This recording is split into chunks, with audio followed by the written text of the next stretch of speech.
2. 아버지와 조선국민회. 나의 아버지는 지원의 뜻을 일생의 좌우명으로 삼았다. 집에는 물론 순학교와 명신학교 등 이르는 곳마다에 지원이라는 두 글자를 붓글씨로 큼직하게 써붙였다. 지금도 아버지의 필적이 도로 남아있지만 아버지는 붓글씨를 괜찮게 썼다. 당신은 소예를 숭상하던 때여서 명사나 명필들의 글을 받아 적자나 현액, 병풍을 만드는 것을 하나의 못으로 알았다. 나도 철이 없을 때에는 그것을 일반 소예로 생각하였다. 아버지는 그 글씨에 어떤 표구도 하지 않고 그저 눈에 잘 띄우는 것에 붙여두었다. 내가 철이 들자 아버지는 나에게 나라를 사랑해야 한다는 것을 가르치면서 진정으로 나라를 사랑하려면 큰 뜻을 가져야 한다고 하였다. 지원이란 문자 그대로 뜻을 원대하게 가져야 한다는 말이다. 아버지가 자기 아들에게 뜻을 원대하게 가지라고 가르친다고 해서 별로 특이할 것은 없다. 무슨 일을 하든지 높은 리상과 포부를 가지고 꾸준히 노력하지 않는다면 성공할 수 없다. 그러나 지원의 사상은 개인의 영달이나 립신양명을 염두에 둔 세속적인 인생 교훈이 아니라 저국과 민족을 위한 투쟁의 길에서 참된 보람과 행복을 찾는 혁명적 인생관이며 대를 이어가며 싸워서라도 기어이 나라의 광복을 일으켜야 한다는 백절불굴의 혁명 정신이다. 아버지는 왜 큰 뜻을 가져야 하는가에 대하여 많은 이야기를 들려주었다. 그것은 한마디로 말하면 우리 인민의 반일투쟁사와도 같은 것이었다. 우리 조선은 원래 국력이 막강한 나라였다. 무예가 발달하여 싸움에서 패한 적이 별로 없고 일찍부터 문화가 개화하여 그 빛이 바다 건너 일본 땅에까지 비춰갔다. 그런데 그렇게도 강성하던 나라가 리조 500년의 썩은 정치로 일저에 만국의 비운을 들쓰게 되었다. 내가 아직 세상에 태어나지 않았을 때 외놈들이 총칼로 우리나라를 먹어버렸다. 외적들에게 국권을 팔아먹은 역신들을 을사오적이라고 한다. 그러나 그 역신들도 조선의 얼마는 팔아넘길 수 없었다. 의병들이 창을 들고 외멸복국을 부르짖었다. 독립군은 화승대로 이 땅에 침노한 원수들을 쓸어눕히었다. 때로는 인민봉기의 만세함성과 돌팔매질로 이르는 곳마다에서 외적을 치고 사람마다 울부짖어 인류의 양심과 세계의 정의에 호소하였다. 최익현은 대마도로 잡혀갔어도 원수들의 음식을 먹지 않고 단식으로 순국하였다. 리조는 제국주의 열강 대표들의 면전에서 스스로 배를 갈라 우리 민족의 진정한 독립정신을 보여주었고, 안중근은 할빈역도에서 이등방문을 격살하고 독립만세를 외쳐 조선 사람의 기계를 과시하였다. 환갑이 넘은 강우교 노인까지도 사이토 총독의 면전에 폭탄을 던지었다. 리제명은 만국의 한을 풀려고 단도로 리완용을 찔렀다.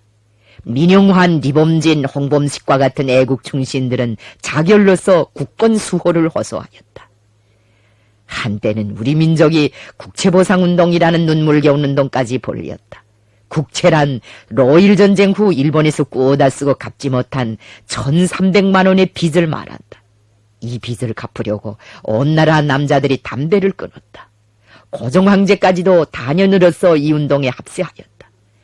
여자들은 반찬값을 아끼고 폐물을 내놓았다. 혼숙감을 바치는 처녀들도 있었다. 부잣집의 상노와 친모, 떡장사, 나물장사, 집신장사까지도 나라의 빚을 갚느라고 땀에 절은 품전들을 아낌없이 내놓았다. 그러나 우리나라는 독립을 보존하지 못하였다. 문제는 나라를 찾겠다는 한마음 한뜻으로 온 나라 인민을 불러일으켜 원수를 쳐물리칠 만큼 힘을 키우는 것이다. 마음만 굳게 먹으면 힘을 기를 수 있고 힘만 기르면 능히 강적을 물리칠 수 있다. 온 나라 백성들을 깨우치고 불러일으켜야만 국권을 회복할 수 있는데 이 일은 하루 이틀에 성취할 수 없다. 그래서 뜻을 멀리 가져야 한다는 것이다. 아버지는 나의 손목을 잡고 만경봉에 오르내릴 때부터 이런 말씀을 자주 해주었다. 아버지의 가르침은 애국주의 사상으로 일관되어 있었다. 아버지는 언젠가 할아버지 할머니 앞에서 이런 말씀을 한 적이 있다. 나라를 독립시키지 못할 바에야 살아서 무엇하겠습니까? 내 몸이 찢기어 가루가 될지언정 일본 놈들과 싸워 이겨야 하겠습니다. 내가 싸우다 쓰러지면 아들이 하고, 아들이 싸우다 못하면 손자가 싸워서라도 우리는 반드시 나라의 독립을 성취하여야 합니다. 훗날 3, 4년이면 끝장을 볼 수 있으리라고 생각했던 항일무장투쟁이 장기전으로 넘어갈 때 나는 아버지의 말씀을 다시 상기했고, 해방 후에는 북과 남으로 갈라져 상반되는 길을 걷고 있는 민족 분열의 장구한 비극을 체험하면서 그 말씀에 담겨있는 깊은 뜻에 새삼스럽게 숙연한 생각을 금치 못하였다. 바로 그 말씀이 우리 아버지가 품고 계시던 지원의 사상과 신념, 조국광복에 대한 사상과 지향이었다고 말할 수 있다. 집 형편이 그처럼 어려운 때에 아버지가 강심을 품고 숭실중학교에 들어간 것도 바로 지원의 뜻을 성취하기 위해서였다. 가보개혁 후 울사조약이 체결되기까지의 10년 남짓한 기간은 우리나라에서 내종개혁의 파도를 타고 때늦게나마 근대적인 교육제도를 세우기 위한 노력이 기울여지고 있던 때였다. 신교육의 봉화를 들고 서울에서 대제학당이요, 리화학당이요, 유경공원이요 하는 학교들이 설립되어 서양의 새로운 문물을 배워주고 있을 때 소선지방에서 미국 선교사들이 전도사업의 일환으로 세운 학교가 바로 숭실중학교이다. 숭실중학교는 전국적 판도에서 학생들을 모집하였다. 신학문을 숭상하는 청년들이 이 학교를 많이 지망하였다. 역사, 대수, 기하, 물리, 위생학, 생리학, 체육, 음악과 같은 숭실중학교의 현대적인 교과목들은 나라의 후진성을 극복하고 새로운 세계 조류에 발을 맞춰 나가고 싶어하는 청년들의 관심을 끌었다. 우리 아버지도 신학문을 배우기 위해 이 학교에 다녔다고 말씀하였다. 사소오경을 비롯하여 서당에서 힘들게 배우는 구학문은 아버지의 비위에 맞지 않았다. 선교사들이 내세운 교육 목적과는 관계없이 숭실중학교에서는 훗날 독립운동 선상에서 큰 활약을 한 이름 있는 애국 인사들이 많이 배출되었다.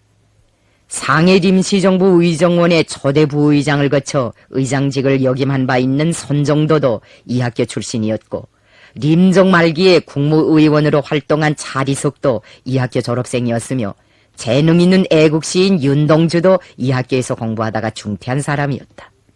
강량욱 선생도 숭실학교의 전문반을 다닌 분이었다.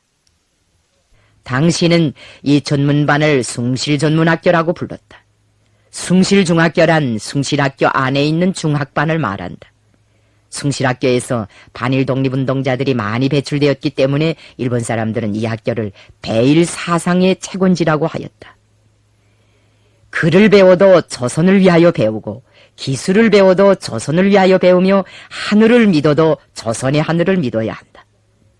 아버지는 이런 사상으로 학우들을 깨우쳐주면서 애국적인 청년 학생들을 묶어 세웠다.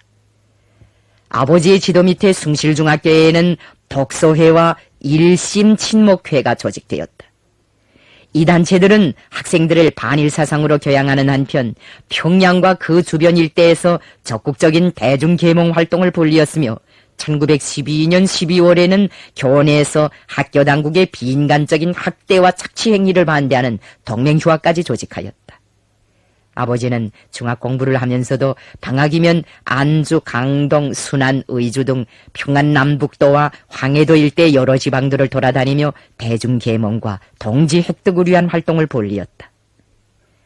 아버지가 숭실중학교에 다닐 때 얻은 제일 큰 소득은 생사를 같이 할 수 있는 동지들을 많이 획득한 것이라고 말할 수 있다. 숭실중학교 동창생들 가운데는 우리 아버지하고 인간적으로 가깝게 지내면서 나라와 민족의 운명을 두고 뜻을 같이 한 사람들이 많았다. 그들은 모두 도량도 크고 식견도 넓고 인격도 뛰어난 명망 높은 청년 선각자들이었다. 그런 동창생들 가운데서 평양 사람으로서는 리보식을 들 수 있다.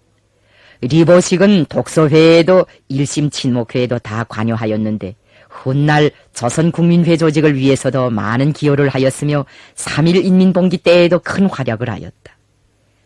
우리가 봉화리에서 살 때 그는 아버지를 만나려고 명신학교에도 여러 번 왔다 갔다.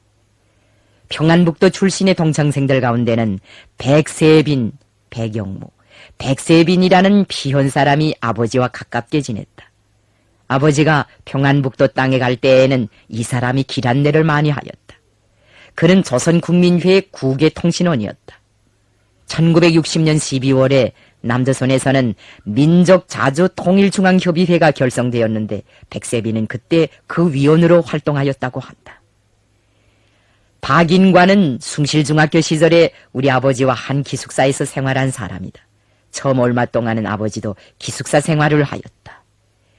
1917년 봄에 박인관은 황해도 운율에 나가 광선학교 교원을 하면서 조선국민회에 망라되었다. 그는 성화, 재령, 해주 등지를 오가면서 동지들을 규합하다가 적들에게 체포되어 1년 동안 해주 감옥에서 고초를 겪었다. 그가 광선학교 교원으로 있을 때 학생들이 쓴 반도와 우리와의 관계라는 제목의 장문들이 지금도 운율사족관에 전시되어 있다. 그 장문을 보면 당시 조선국민회 영향 밑에 있던 학교 학생들의 사상 동향과 정신세계의 일단을 알 수 있다. 독립운동자들 중에서 우리 아버지하고 제일 깊은 인연을 맺고 있던 사람은 오동진이었다. 그가 우리 집으로 자주 드나든 것도 아버지가 숭실중학교를 다닐 때였다. 오동진은 그때 안창호가 설립한 평양 대성학교를 다니고 있었다. 순수한 인정관계를 초월하는 사상적인 교제였으므로 두 분의 교제는 처음부터 진지하고 열렬했다. 오동진이 우리 아버지의 사상에 처음으로 공감한 것은 1910년 봄 경상권 병대마당, 리조 말기에 군대 병영 앞에 있던 훈련장, 경상권 병대마당에서 열린 운동회에서였다고 한다. 이 운동회에는 평양, 박천, 강서, 영유 등지에서 만여 명의 청년 학생들이 참가하였다. 아버지는 그날 운동회 뒤끝에 있은 웅변대회에서 우리나라가 문명국이 되자면 일본의 문명을 받아들여야 한다고 하는 일부 학생들의 주장에 반기를 들고 우리나라의 근대화는 우리 힘으로 해결해야 한다는 연설을 하여 군중의 이목을 한데 모았다. 그 연설을 들은 청중들 가운데 바로 미래의 정의부 사령인 오동진도 끼어 있었다. 그 당시를 회상할 때마다 오동진은 그날 김 선생이 한 연설이 나에게 큰 자극을 주었다고 뜨겁게 말하곤 하였다. 그는 1913년경부터 무역상, 도매상, 무역상이라는 명목으로 서울, 평양, 신의주 등 국내의 주요 도시들과 중국으로 드나들면서 그때마다 우리 아버지를 찾아와 독립운동의 장례를 두고 의논하였다. 나는 처음에 오동진을 그저 마음씨 좋은 상인으로만 알고 있었다. 훗날 팔도구와 무송에 가서 살 때에야 그가 대단한 독립운동자라는 것을 알게 되었다. 그 무렵에 벌써 성암 오동진이라면 모르는 사람이 없을 정도로 이름이 뜨르르했다.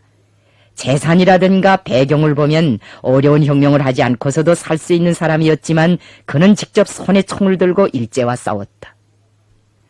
오동진은 우리 아버지에 대한 존경과 우애심이 지극하였다. 의주의 그의 집으로는 많은 사람들이 드나들었다. 바깥에는 통째로 그런 손님들을 위한 숙소로 이용되었다. 손님들이 하도 많아서 식모도 따로 데려다가 전문적으로 손님들을 치게 하였다. 그러나 우리 아버지가 갈 때만은 바깥채가 아니라 안채에 모시고 그의 부인이 직접 부엌에 나섰다고 한다. 한 번은 오동진이 부인을 데리고 우리 집에 다녀간 적이 있었다. 그때 우리 할머니는 그들에게 기념으로 밥바리를 선물하였다. 내가 오동진을 이처럼 상세하게 소개하는 것은 그가 아버지의 친구이고 동지라는 데도 있지만 나의 청년 시절과 깊은 연고가 있기 때문이다. 나는 어릴 때부터 그와의 사이에 각별한 정을 느꼈다. 내가 길림에서 공부할 때 오동진은 일제에 의해 체포되었다. 썩 훗날 내가 반일 있는 유격대를 조직하려고 간도 일대를 돌아다니던 1932년 3월 초에 그는 신의주 지방법원에서 재판을 받았다. 간디의 예심 기록 문건이 2만 5천 페이지나 된다는 말을 듣고 몹시 놀랐는데 오동진의 예심 기록 문건은 무려 3만 5천 페이지로서 64책이나 된다고 하였다. 그를 재판하던 날 방청자가 수천 명이나 법정으로 쓸어들어서 아침부터 한다던 재판을 오후 1시가 지나서야 겨우 시작하였다. 오동진은 일체 심리를 거절했으며 재판장의 자리에 뛰어올라가 조선 독립 만세까지 불러 법정을 흔들어 놓았다. 당황망조한 일본 재판관들은 황황히 공판을 중단하고 피고도 없이 오물오물 판결을 해버렸다. 상소심에서 정신징역으로 구형되었으나 오동진은 끝내 해방의 날을 보지 못하고 옥사하였다. 우리가 유격대를 꾸리느라고 매우 어려운 싸움을 벌이고 있을 때에 그의 고결한 절개와 투지를 반영한 공판 기사와 그 후 평양 감옥으로 호송되는 영수를 쓴 사진이 신문에 공개되었다. 나는 그때 그 사진을 보면서 오동진의 특팀없는 애국심을 가슴 깊이 더듬어 보았다. 이와 같이 숭실중학교 시절에 아버지와 친근하게 지낸 사람들이 적지 않게 견결한 혁명가로 자라났고 훗날 조선국민회의 골간으로 되었다. 아버지는 숭실중학교를 중퇴한 후에도 만경대 순화학교와 강동의 명신학교에서 교편을 잡고 후대 교육에 힘쓰는 한편 동지규합에 심혈을 기울였다. 아버지가 숭실중학교를 중퇴한 것은 혁명활동 무대를 확대하면서 본격적인 실천투쟁을 벌이기 위해서였다고 한다. 아버지는 1916년에 방학을 이용하여 간도에 다녀왔다. 무슨 줄을 타고 갔는지 알 수 없지만 간도를 거쳐 상해에 가서 선문의 국민혁명파와도 연계를 맺었다. 아버지는 선문을 중국 부르주아 민주주의 혁명의 선구자로 높이 평가하였다. 아버지의 말씀에 의하면 중국에서 남자들이 머리태를 자르고 매주 하루씩 휴식하는 제도를 실시하기 시작한 것도 부르주아 개혁파들의 노력에 의해 실현될 수 있었다고 하였다. 아버지는 특히 선문이 중국혁명동맹회의 강령으로 내세운 민족, 민권, 민생의 삼민주의와 오사운동의 영향 밑에 새롭게 내놓은 연서, 연공, 부조, 공농의 3대 정책을 찬양하면서 그를 도량이 크고 의지가 강하고 선견지명이 있는 흉령가라고 평가하였다. 그러면서도 선문이 중화민국을 수립한 후 공화정치제도의 수립과 청나라 황제의 퇴위를 조건부로 원세계에게 총통의 자리를 양도한 것은 실책이었다고 말씀하였다. 나는 어린 시절에 아버지가 조선의 부르주아 개혁운동에 대해서 말씀하는 것도 여러 번 들었다. 아버지는 김옥균이 지도한 갑신정변이 3일 천하로 끝난 데 대하여 매우 아쉬워하면서 개화당이 내놓은 혁신정강 중 인권평등, 문벌폐지, 인재등령, 청나라에 대한 종속관계의 폐조를 암시한 독립사상 등은 모두 진보적인 것이라고 하였다. 나는 그때 아버지의 말씀을 듣고 김옥균을 뛰어난 인물이라고 생각하였으며 그의 개혁운동이 실패하지 않았더라면 조선의 근대 역사가 달라질 수도 있지 않았겠는가 하는 미련까지 가지었다. 김옥균의 개혁운동과 종강에서 제한성을 찾고 우리가 그것을 주체적인 관점에서 분석해 본 것은 그 후의 일이다. 우리에게 조선 역사를 배워주던 선생들은 대체로 김옥균을 친일파로 규정하였다. 해방 후 우리나라 학계에서도 오랫동안 김옥균에게 친일파라는 딱지를 붙였다. 그가 정변 준비 과정에 일본 사람들의 도움을 받은 것이 친일의 표적으로 되었다. 우리는 이것을 공정한 평가라고 보지 않았다. 그래서 나는 역사학자들에게 김옥균의 개혁운동에서 인민대중과의 결합에 주의를 돌리지 않은 것은 물론 잘못이다. 그렇지만 일본의 힘에 의거하였다고 그것을 친일로 평가하면 허무주의에 떨어진다. 그가 일본의 힘을 이용한 것은 친일적인 개혁을 단행하자는 데 목적이 있은 것이 아니고 당시의 역량관계를 면밀히 타산한 데 기초하여 그것을 개화당의 편에 유리하게 전환시키자는 데 있은 것이다. 당시로서는 불가피한 전술이었다고 말해주었다. 아버지는 김옥균의 정변이 3일 천하의 운명을 면치 못한 주요한 원인의 하나는 개혁파들이 백성들의 힘을 믿지 않고 궁정 내부 세력에만 의거한 데 있다고 하면서 그들의 실패에서 교훈을 찾아야 한다고 말씀하였다. 아버지가 간도와 상해에 갔다 온 목적은 짐작컨대 그때까지 소문으로만 들어온 해외 독립운동의 실태를 직접 여행하여 보고 새로운 동지들을 획득하며 차후 활동 방략을 세우려는 데 있었던 것 같다. 세계적으로 볼 때에도 그 당시는 식민지 민족해방 투쟁 문제가 크게 성숙되지 않았을 때였다. 이런 나라들에서의 독립운동의 방식이나 방법은 아직 개척되지 못하고 있었다.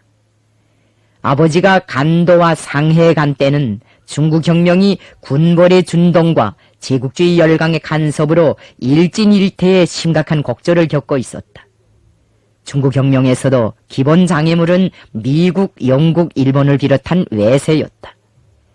사태가 이러함에도 불구하고 해외 망명해에 있는 적지 않은 독립운동자들은 제국주의자들에 대한 환상에 포로되어 어느 대국의 힘을 빌어볼 것인가 하는 공리공담으로 세월을 보내고 있었다. 간도의 실태는 조선은 조선 사람의 힘에 의하여 독립을 일으켜야 한다는 아버지의 신념을 더욱 굳게 해주었다. 간도에 갔다 온 아버지는 군중 계몽과 동지 규합을 위해 침식을 잇고 뛰어다니었다. 이때는 우리가 만경대를 떠나 강동군 봉화리로 이사한 뒤였다. 아버지는 만경대에 계실 때처럼 낮에는 명신학교에서 글을 가르치고 밤에는 야학에 나가 군중 계몽 사업을 하느라고 늦게야 집으로 돌아오곤 하였다.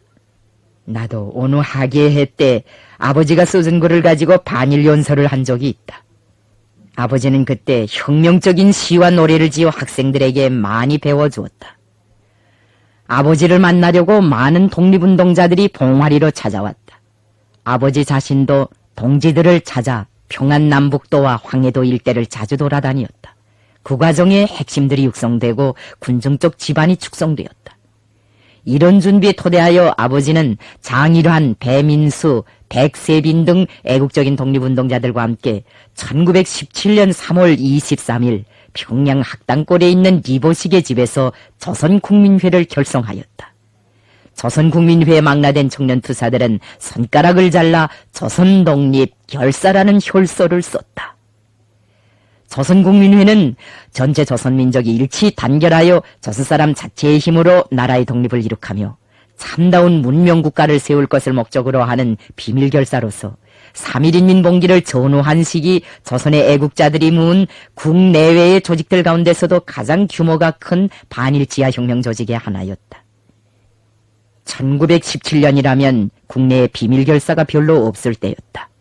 합병 후 조직된 독립의군부나 대한광복단, 조선국권회복단과 같은 단체들은 일제 탄압에 의하여 이 무렵에 와서 모조리 해산되었다.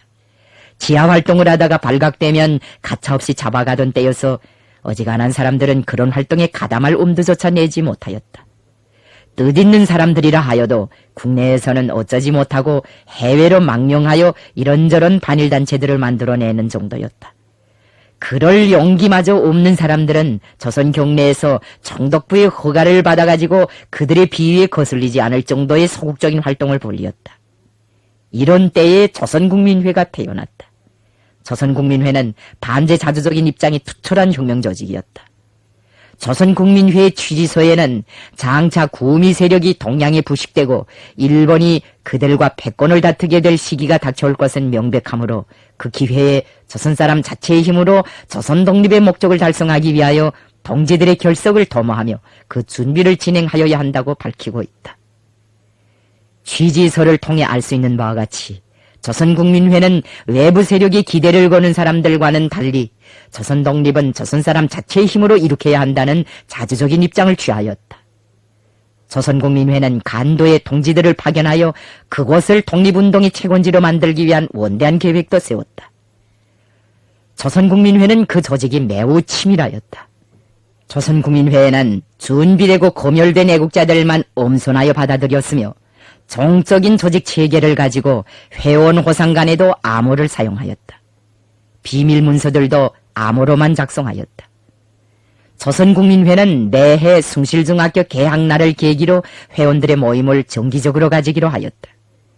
조선국민회는 그 이후 조직된 학교계, 비속계, 향토계와 같은 합법적인 외곽단체들로서 철저히 위장되었다. 조선국민회는 산하에 구역장들을 두었으며 해외 인사들과의 연계를 위하여 베이징과 단동의 통신원들을 배치하였다. 조선국민회는 튼튼한 대중적 지반후에 선 조직이었다.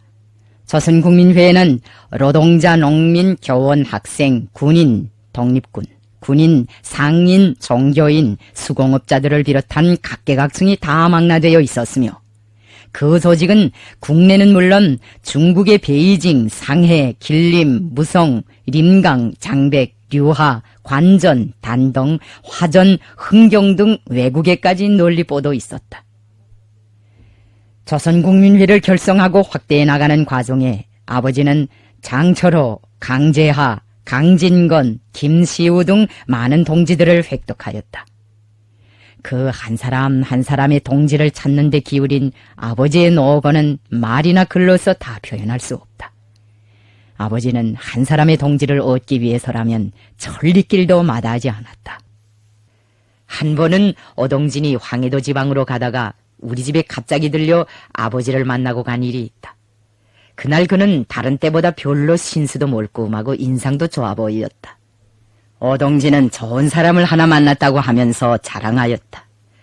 공영이라고 벽동 사람인데 아직 새파랗게 젊은 사람이요. 식견이 높고 키가 구척인데다가 미남자요. 사람이 듬직하고 게다가 격술까지 한다니 옛날 같으면 갈데없는 병접한석감이더란 말이요. 그의 말에 아버지도 기뻐하며 옛날부터 인재의 공보다도 인재를 천고한 공을 더 높이 친다는데 그러고 보면 이번 오 선생의 벽동걸음이 우리 운동에 큰 자국을 새기었소 라고 말씀하였다. 오동진이 돌아간 다음 아버지는 큰 삼촌을 보고 집신 엿걸레를 삼아달라고 하였다. 그러고는 다음 날로 삼촌이 삼아준 집신을 신고 길을 떠났다. 아버지는 한 달가량 지나서야 집으로 돌아왔다. 어찌도 걸음을 많이 걸었는지 신청이 다 끊어져 너덜너덜했다. 그래도 아버지는 지친 기색이 없이 웃으면서 살인문에 들어섰다. 그때 아버지는 공영이라는 사람을 만나보고 돌아와 몹시 흐뭇해하였다. 나는 어려서부터 이렇게 아버지를 통하여 동지를 사랑하고 귀중히 여기는 도리를 배웠다. 조선국민회는 한일 합병 후 여러 해 동안 국내와 해외에서 아버지가 벌려온 정열적인 조직 선전 활동에 총하였다.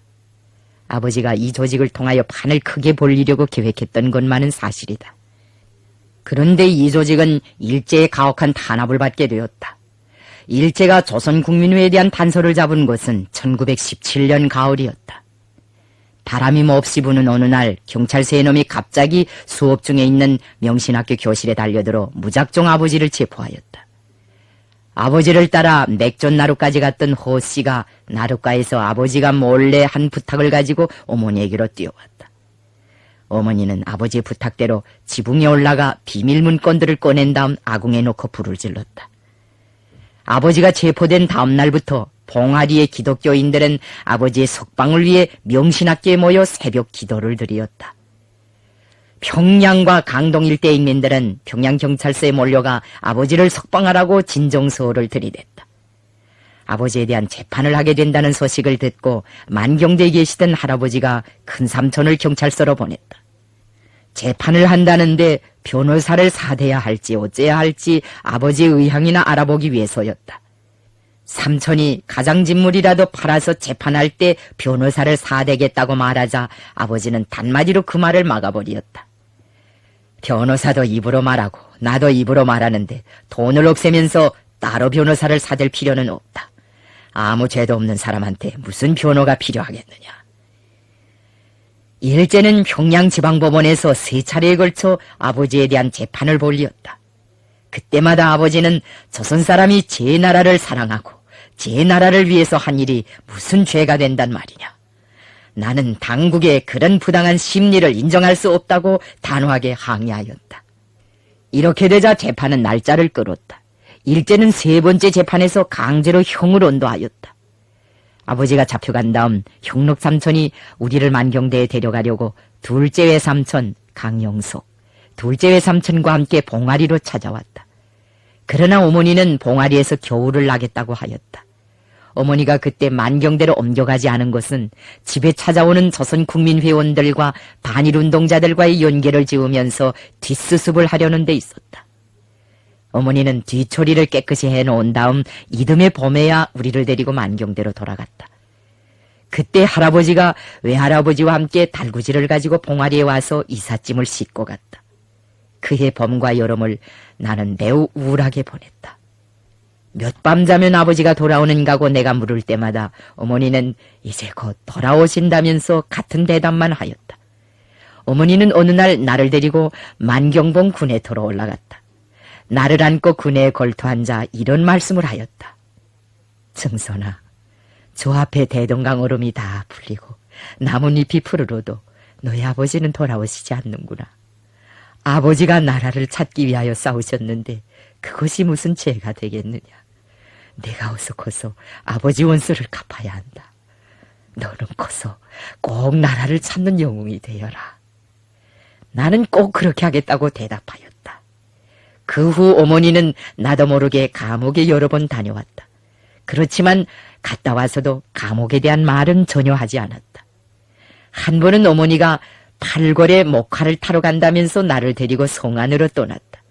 어머니는 칠궐 외가에 들려 목화를 타달라고 맡겨놓고는 곧장 평양 감옥으로 갔다. 그때 외할머니가 나를 떼어놓고 혼자 가라고 여러 번 타일렀다. 철도 들지 않은 아이를 데리고 감옥에 가다니 될 말이냐. 저 어린 것이 철창 안에 있는 아버지를 보면 얼마나 놀라겠는가고 하면서 한사코 반대하였다. 그때 내 나이가 7살이었다. 나는 보통강 나무다리를 건너서자 첫눈에 인차 감옥 건물을 알아맞히었다. 감옥이 어떻게 생겼다고 대준 사람은 없었지만 건물의 색다른 모양새와 주변의 스산한 분위기를 보고 저것이 감옥이다 하는 판단을 스스로 내리었다. 감옥 건물은 그 외형만으로도 사람들의 혼을 뺄 수 있으리만큼 어마어마하고 무시무시하였다. 철문, 담장, 망루, 쇠살창은 물론 파수병의 검은 복장과 눈길에 이르기까지 모든 곳에서 살기가 넘치고 도끼가 풍기었다. 우리가 들어간 면회실은 햇빛조차 잘 들지 않는 어두컴컴한 방이었다. 그 방 안의 공기는 숨이 막힐 지경으로 답답하고 흐리토분하였다. 아버지는 그런 속에서도 평소와 다름없이 웃고 있었다. 나를 보자 반가워하면서 어머니더러 잘 데려왔다고 말씀하였다. 수의를 입은 아버지의 모습은 상에서인차 알아보기 힘들었다. 얼굴, 목, 손, 발 할 것 없이 살이란 살은 온통 몽이 들고 상처가 나 있었다. 아버지는 그런 몸을 해가지고서도 오히려 집안 사람들을 걱정하였다. 어찌나 기상이 도구하고 늠름하였던지 분하고 원통한 생각을 하면서도 다른 한편으로는 자랑스러운 마음을 금할 수 없었다. 네가 그새 컸구나. 집에 돌아가면 어른들의 말씀도 잘 듣고 공부도 잘해라. 아버지는 간수가 있는 쪽은 거들떠보지도 않고 나를 향해 태연하게 말씀하였다. 음성도 이전 날과 다름없었다. 그 목소리를 듣는 순간 눈물이 핑 돌았다. 나는 큰 소리로 예, 아버지도 집에 빨리 돌아오십시오 하고 대답하였다. 아버지는 만족한 듯 고개를 끄덕였다. 그러고는 어머니를 향해 간혹 집에 붓장사나 잠빗장사들이 오면 잘 도와주라고 하였다. 혁명동지들을 염두에 두고 하는 말씀이었다. 그날 나는 아버지의 불굴의 모습에서 평생을 두고 잊을 수 없는 깊은 감명을 받았다. 그날의 인상 가운데서 또 하나 잊혀지지 않는 것은 면회실에서 리관린을 만난 것이다. 그는 평양 여자고등보통학교 기획과에 다니면서 조선국민회 회원으로 활동하고 있었는데 불행 중 다행으로 경찰의 마수가 그에게까지는 미치지 않았다. 리관린은 조선국민회원인 동창생 한 사람을 데리고 아버지를 만나러 왔다. 봉건이 심하던 그때 처녀로서 감옥에 그것도 사상범을 찾아간다는 것이 사실 저련치 않은 일이었다. 감옥 출입을 했다는 것이 알려지면 시집도 못 갈 세상이었다. 그런 때에 멋쟁이 신여성이 사상범을 면회하러 왔기 때문에 간수들도 놀라서 그를 조심스럽게 대하였다. 리관리는 밝은 얼굴로 아버지를 위로하고 어머니를 위로하였다. 그때 감옥에 가서 아버지를 만나고 온 것이 나에게 있어서는 하나의 큰 사변이었다. 나를 감옥에 데리고 간 어머니의 깊은 뜻도 이해되었다. 아버지의 몸에 생긴 상처는 나로 하여금 악마와도 같은 일본 제국주의의 존재를 온몸으로 느끼게 하였다. 나는 그때 아버지의 상처에서 세계의 수많은 정치인들과 역사가들이 일본 제국주의에 대하여 분석하고 평가한 것보다 훨씬 더 실제적이고 직관적인 표상을 얻었다. 그때까지만 하여도 나는 일본 군경들의 행패를 많이 당해보지 못하였다. 호구조사와 총결검열차로 만경대에 내려온 일본 경찰들이 무슨 생투집을 하나 걸어가지고 시비질을 하던 끝에 우리 집 장지문을 채찍으로 찔러 다 찢어놓고 그 문짝을 가마우에 내동댕이 쳐서 솥공을 깨던 광경은 보았지만 죄 없는 사람들의 육신에 그처럼 심한 상처를 내는 것은 한 번도 목격하지 못하였다. 그 상처는 항일혁명 투쟁 전기간 잠시도 내 머리에서 떠나지 않았다. 이 면에서 받은 충격이 지금까지도 내 마음속에 큰 자욱으로 남아있다. 아버지는 1918년 가을에 형기를 마치고 감옥에서 나왔다. 큰 삼촌이 할아버지와 함께 들것을 가지고 감옥으로 가고 동네 사람들은 성산리에서 만경대로 들어가는 길목에서 아버지를 기다렸다. 매를 너무 맞아서 온몸이 만신창이 된 아버지는 겨우 걸음을 옮기어 감옥문 밖으로 나왔다. 할아버지는 그 모습을 보자 분노로 치를 떨면서 아버지더러 어서 들것에 누우라고 하였다. 그러나 아버지는 제 발로 걸어가겠습니다. 목숨이 끊어지기 전에야 지가 어떻게 원수놈들 앞에서 들것에 들려가겠습니까? 놈들이 보란 듯이 제 발로 걸어가야 합니다. 하고는 흔연히 걸음을 옮겼다. 집에 돌아온 후 아버지는 삼촌들을 앉혀놓고 이런 말씀을 하였다. 나는 감옥에서 물이라도 더 먹고 어떻게 하든지 살아나가서 끝까지 싸우겠다는 결심을 했다. 세상에 제일 못된 놈들이 일본 놈들인데 그 놈들을 그냥 놔둘 수가 있느냐. 흉록이나 흉권이도 외놈들과 싸워야 한다. 죽어도 핏값을 해야 한다. 나는 그때 아버지의 그 말씀을 들으면서 나도 장차 아버지의 뒤를 따라 일본 제국주의자들과 사생결단을 해야겠다는 결심을 굳게 하였다. 아버지는 병 속에 있으면서도 책을 읽었다. 한동안은 눈병을 잘 고친다는 왕고모부 김승현네 집에서 보양을 하며 감옥에서 시작한 의학 공부를 계속하였다. 거기에서 아버지가 좋은 의서들을 많이 구해가지고 왔다. 원래 아버지는 숭실중학교에 다닐 때부터 이 왕고모부네 집에서 의술도 배우고 의서도 탐독하였다. 아버지가 교원이라는 표면상의 직업을 의사로 바꾸려고 결심한 것이 아마 감옥살이를 할 때부터였다고 생각된다. 아버지는 몸이 미쳐 추서기도 전에 평안북도 일대로 떠났다. 파괴된 조선국민회 조직들을 복구할 결심을 한 것이다. 할아버지는 한 번 먹은 마음을 굽히지 말고 어떻게 하나 소원을 성취하도록 하라고 아버지를 고무해 주었다. 아버지는 그때 고향을 떠나기에 앞서 남산의 푸른 소나무라는 시를 남기었다. 그것은 몸이 찢겨 가루가 되어도 대를 이어가며 구람없이 싸워 삼천리 금수강산에 기어이 독립의 새봄을 가져오려는 아버지의 굳은 맹세였다.